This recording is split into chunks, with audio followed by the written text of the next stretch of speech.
defa baştan başlamak gerekiyor. Sayın Milletvekilim, Belediye Başkanlarım, Türkiye Yayıncılar Birliği Başkanım, Ticaret ve Sanayi Odası Yönetim Kurulu Başkanım, Ticaret Borsası Başkanım, STK'ların değerli başkanları, misafirlerimiz, katılımcılarımız, basınımızın güzide temsilcileri, Diyarbakır 7. Kitap Fuarı'na hoş geldiniz.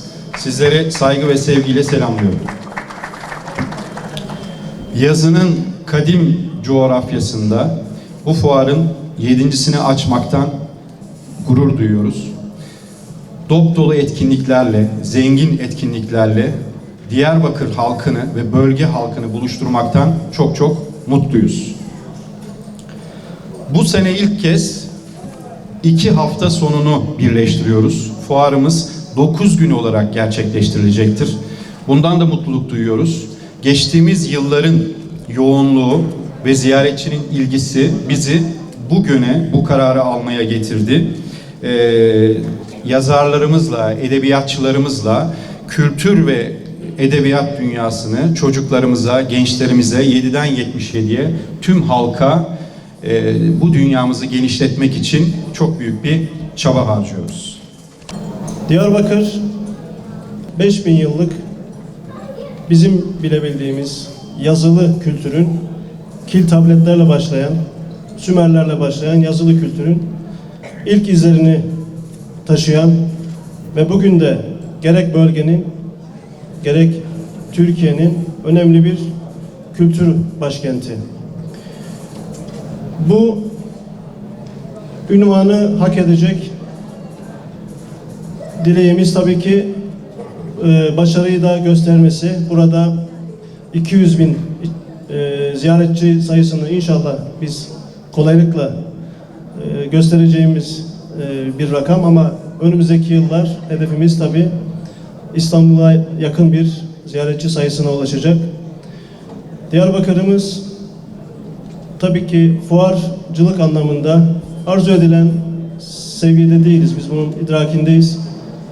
Sayın Büyükşehir Başkanımızın, Başkan Vekilimizin ifade ettiği üzere önümüzdeki yıl 2020 yılında inşallah hem Türkiye'miz için hem de Orta Doğu için çok önemli bir kültür, ticaret, fuar merkezi oluşturma noktasında proje çalışmaları başlatıldı ve önümüzdeki yıl inşallah hepimizin beraberce şahit olacağı üzere Diyarbakır'ımız bölgemiz için gerek gastronomide, gerek ticarette, gerek kültür, sanat ve edebiyat anlamında bölgenin ve Orta Doğu'nun önemli bir fuar merkezi, kongre merkezi olma yolunda adım adım ilerliyor.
Konuşmacı olarak yer alacağı yargı reformu strateji yerlisinin başlıklı panel saat 1'de